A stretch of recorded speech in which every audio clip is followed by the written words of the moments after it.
হযরত আবু সাঈদ খুদরি রাদিয়াল্লাহু আনহু বর্ণনা করেন যে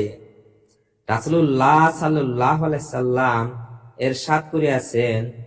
যে ব্যক্তি সূরা কাহফের অক্ষর সমূহের সঠিক উচ্চারণের সহিত এমন ভাবে পাঠ করিয়াছে যেমন ভাবে উহা নাজিল করা হইয়াছে, তবে এই সূরা ওই ব্যক্তি অর্থাৎ পাঠকারীর জন্য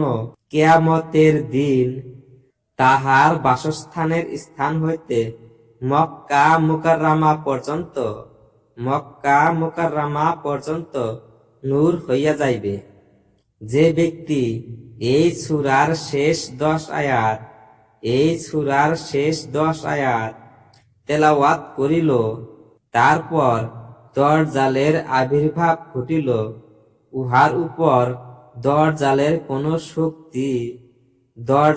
কোনো শক্তি কার্যকর হইবে না।